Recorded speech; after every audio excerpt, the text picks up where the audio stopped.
my name's Sarah Cordiner, coming from a working class gypsy background in the UK. I was born into a culture and a socioeconomic background that actually not only made education not an option for me, something that wasn't even discussed as something that I may have as an opportunity in the future, but as somebody who then went on to be offered a place in education through initiatives that government have put into place, from summits like this, from conversations like what are happening over the next few days, when the government basically opened up scholarship places, funded places to education that allowed the poor people in. And with that opportunity, I then did go on to not only buck the trend and actually complete school, but I then went on to open my own global multi-million-dollar education company, which today, as I'm speaking to you, has 186,000 students in 181 countries currently logged in and studying courses. I also went on to become the executive director and head of campus of one of the most remote university campuses in Australia, and still to this day hold the record as being the youngest, most senior leader of a university in Australian history in a country I wasn't even born in. And so one of the things that is really important for me to share today is that the trajectories of education, the opportunities that we in this room get to create for people really does go on to change people's lives. Out of those 186,000 students I have in my courses at the moment, they are all educators. And they themselves will go on and change the lives of individuals all around the world. So for me, education has not just been an engine for socioeconomic change. It's not just been an engine for financial opportunity. It also was my passport, quite literally, to being able to gain a visa to move to another country and start what has been an incredible, abundant life that's gone on to affect many others. And so today I really hope that I can contribute to the conversation around the fact that education, particularly higher education, should be a right to everybody, not just something that the wealthy minority can access. If we are not admitting people, then what are we admitting? When we're thinking about students, we are thinking about people, and every single person in the world brings such a unique set of skills, ambition, backgrounds, opportunities that are not just there for themselves to grow, but for all of the other people that they are going to then go on and touch, change, impact, and influence in their careers and their lives too.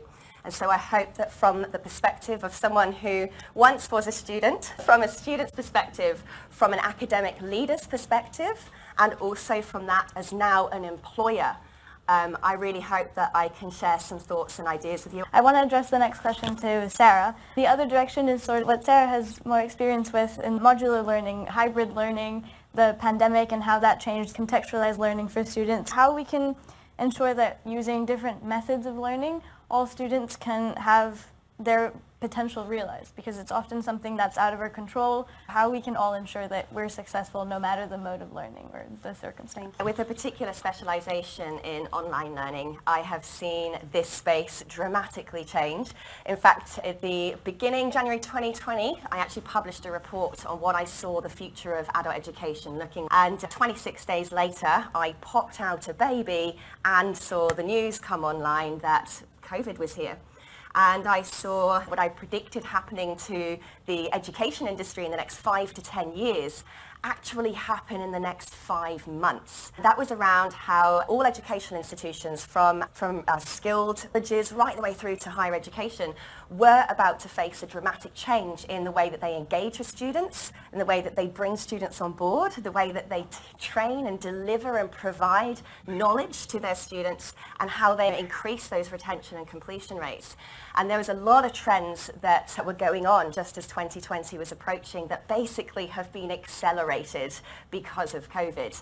And I think we're in a situation now where if educational institutions aren't able to quickly pivot, react, respond, and diversify the way that we're providing educational opportunity, I'm afraid there are going to be many that will continue to close and go into administration, as we've seen in the last 2 years. Being a consultant in the education industry, particularly in Australia, I saw a huge number number, unfortunately, of registered training organisations and smaller college arms and university campuses actually close up completely. I saw hundreds of my own colleagues in the education sector lose their jobs, lose their passion for going out there and helping other people succeed, lose their work.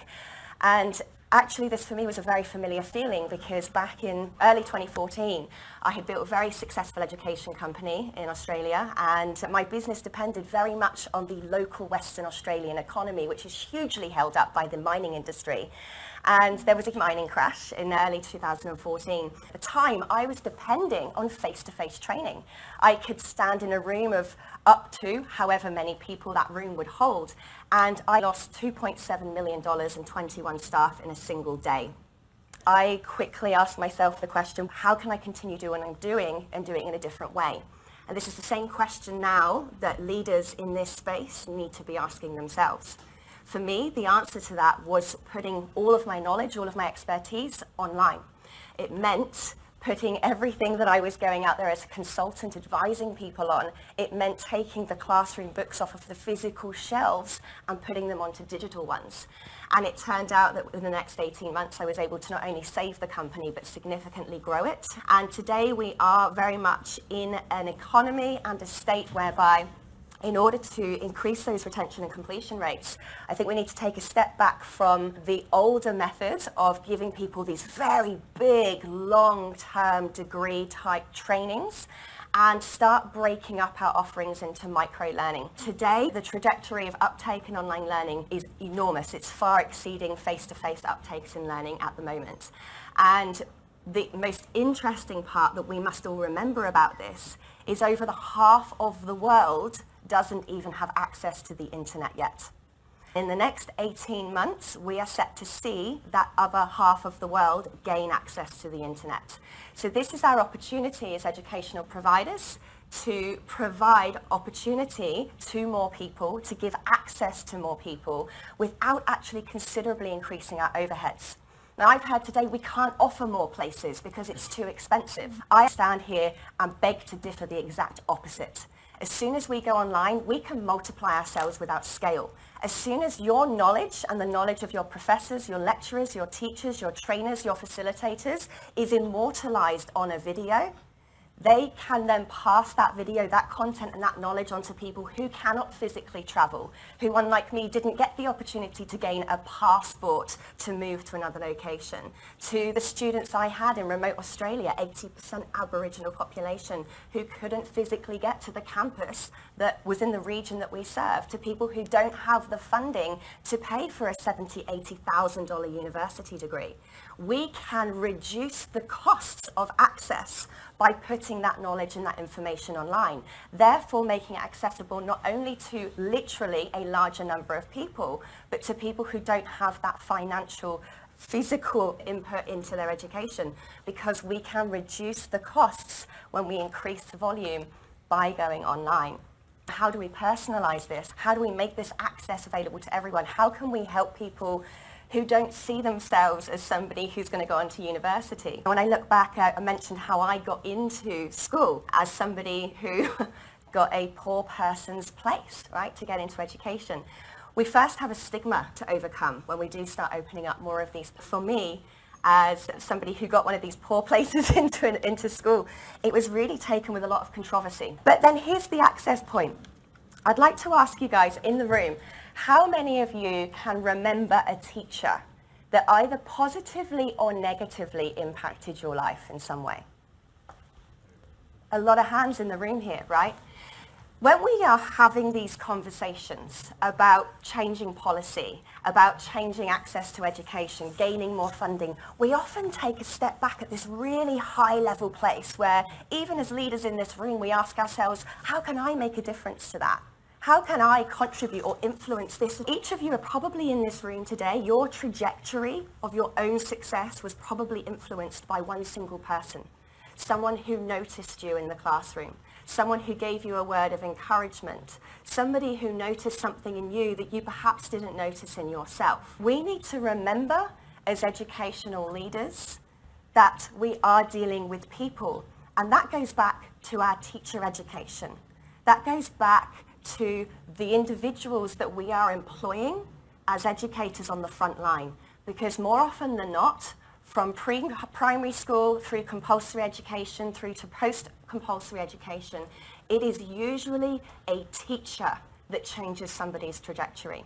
So I think we need to go back to reevaluating our teacher training and our teacher education to have that more humanistic approach. And as we go into digital learning, more in fact, we are given an even bigger opportunity to return to humanistic learning, because the administration that we have all been suffocated by for the last decade in education is now being replaced by technology. Our teaching, our knowledge, and our human approach to education is not being replaced. We can start letting technology run that admin for us, so we can go back to being with people. Because as old mate Einstein said, if you judge a fish by its ability to climb a tree, we're all going to spend the rest of our lives thinking we're stupid, right? So we need to remember that no matter what level of the institutional frontline we're on in education, each and every single one of us can and absolutely do make a difference to every single person's future. From the perspective of decision making around what we're ultimately aiming to do, we want our people to leave our institutions and get jobs. We want them to go on and be successful, to be employed or to start their own businesses and become future employers themselves. One way that we need to do that is to move away from focusing and believe it, what's going to make us the most money, to what's going to get people the most jobs. One thing that needs to happen for that to work is a much stronger relationship and conversation between industry and education, where the institutions need to be more aware of and plan longer ahead into the future for local, state and then national workforce development plans. We work and live and operate in a world where funding and tenures are based on, usually in many places, an annual basis. So we only plan 1 year ahead based on the funding that we have. We need to, in order to make sure we're getting people jobs, is actually be looking at what are our current skills gaps in the workforce? What are the skills gaps going to be in 3, 5, 10 years time? And we need to be writing programs now and planning our scope and getting programs accredited that don't exist yet for education that's going to give people jobs in the 3, 5, 10 years time that we will be at by the time that they're finished. So by having those deeper conversations and more of an awareness of current and future skills gaps, we are going to be able to better prepare our future workforce. If everyone has a piece of cake, does it make it any less delicious? We're living in a world now where we have to remember where everyone wants different things. Not everybody aspires to have a degree.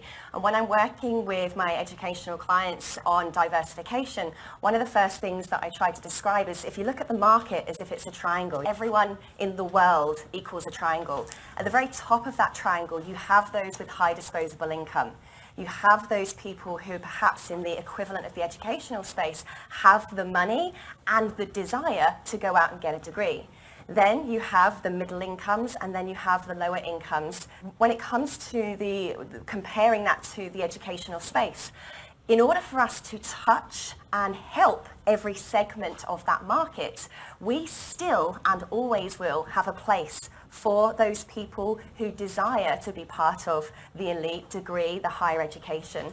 But if we can provide education under the same roof for the markets that are not aspiring to that full degree but still want to have micro-learning, they want to have clusters or modules or units of competency from that degree. They don't want the big piece of cake. They want a small piece of cake.